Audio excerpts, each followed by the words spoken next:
Muy buenas tardes, mi nombre es José García y estoy acá para definir y debatir y abordar el caso clínico que me corresponde. En este caso, estaríamos hablando de un niño de 12 años que padece de hemiparesia espástica en su lado izquierdo, es decir, en su zona del miembro superior izquierda, a nivel más que todo del del aductor del pulgar. Este niño tiene en la escala de Answorth un grado 3 de lo que es el tono muscular, tiene hipertonía en el brazo, padeciendo de un patrón flexor desde su etapa perinatal. Él, gracias a esto, afecta mucho su motricidad y este, sus acciones, ejecutar sus acciones diarias se le dificulta muchísimo por obvias razones. Conocemos como espasticidad o una zona espástica como una contractura muscular constante, rígida, que impide la realización de los movimientos o de las acciones diarias. En este caso, a este niño le afecta muchísimo y vamos a abordar su caso clínico de una forma analítica. En este caso estaríamos hablando de una contractura o rigidez muscular, es decir, un aumento del tono muscular, una hipertonía muscular a nivel de los flexores, porque cuenta con un patrón flexor. Entonces, él padece de esto y hay que hacer ciertas estructuras o ciertos procesos para que él pueda poco a poco ir inhibiendo la musculatura afectada o rígida. En este caso, estaremos aplicando un método importante o uno de los métodos importantes de los métodos de Rudd para que podamos ir inhibiendo esa musculatura que está en rigidez o está contracturada o en guardia. Uno de los métodos o de los métodos más importantes, inclusive los más eficaces cuando se trata de inhibición, es el método de la vibración. A través de métodos vibratorios se va a aplicar en la zona que está contracturada, es decir, el lado anterior del brazo izquierdo, ya que es el que está afectado padeciendo de un patrón flexor. Ahora bien, como este método es de proximal a distal, es decir, vamos a evaluar no solamente la parte que está más afectada, sino que vamos a agarrar y vamos a empezar a estimular desde proximal a distal, pero teniendo en cuenta que sus estímulos también se ejecutan de distal a proximal, es decir, vamos de proximal a distal en cuestiones topográficas articulares, por así decirlo. Vamos desde el hombro hasta la muñeca, desde la articulación glenohumeral hasta la radiocarpiana, que se conoce como la articulación de la muñeca.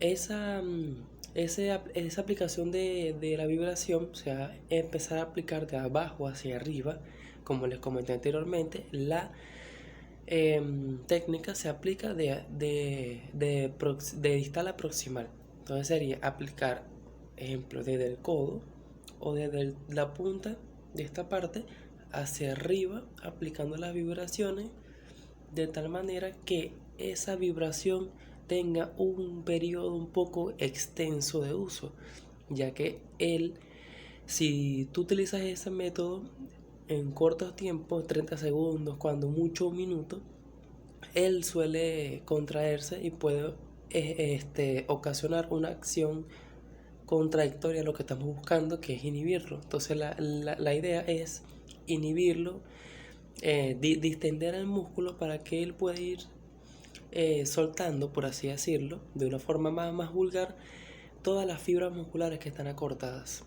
Poco a poco, el niño va a ir a través de varias aplicaciones de métodos y de movilizaciones para que el niño vaya adaptándose a que eso no es lo correcto o no es lo natural del ser humano, y de una u otra forma él tenga la esperanza de poder adquirir el miembro afectado en su vida diaria. Tomando en cuenta que el niño padece de esto desde muy pequeño, cabe destacar que hay que hacerlo de la manera más progresiva, porque el niño eh, adquiere esto como algo natural, porque ya desde muy pequeño él padece de esto y por ende no puede ser un cambio tan drástico para que esta persona pueda volver a ejecutar su miembro afectado, que este es el miembro superior izquierdo, en sus quehaceres diarios, en sus acciones diarias, etc. Hay casos en los que se puede aplicar lo que es la ley de inervación recíproca, que viene siendo aplicando la contracción muscular para que se ponga en rigidez la, la musculatura antagonista a la que está rígida. Es decir, ejemplo, en este caso, el miembro superior izquierdo. En este caso tenemos un patrón flexor, una rigidez flexora, es decir, que los músculos antagonistas a esa rigidez vienen siendo los extensores. En este caso estamos hablando del tríceps braquial, en este caso acá. ¿Qué hay que hacer bajo esa ley de inervación recíproca? Hay que aplicar estímulos para que esa musculatura se contraiga y de una u otra forma la musculatura que está contraída por la patología, ella por sí o por no tiene que distender un poco, tiene que inhibirse un poco para que la otra musculatura pueda ejercer su función completa, que en este caso viene siendo la extensión. De repente se puede aplicar eso, pero en este caso, para que no sea tan drástico en el niño y que poco a poco vaya adaptando a nivel psicológico, que él tiene que madurar ese fragmento que está afectado, él tiene que aprender a que ese brazo no puede estar totalmente en flexión, sino que tiene que estar en extensión, tiene que hacer rotaciones, tiene que hacer cierta pronación, supinación que hace también el antebrazo, etc. Y por ende, el progreso es continuo, poco a poco, para que el niño vaya adaptando. Luego de que él vaya poco a poco a través de los movimientos vibratorios, inhibiendo la musculatura que está contracturada o que está en tensión, que está en guardia, él se le van a aplicar ciertos estiramientos para que termine de completar, por así decirlo, los elongamientos de la musculatura o la inhibición completa de la musculatura. En este caso estaríamos hablando de los estiramientos flexores. En ese caso se tendría que colocar el brazo de esta manera, de tal manera que esto quede en tensión. Puede ser bajo una superficie. Voy a colocar el teléfono así. Puede ser así.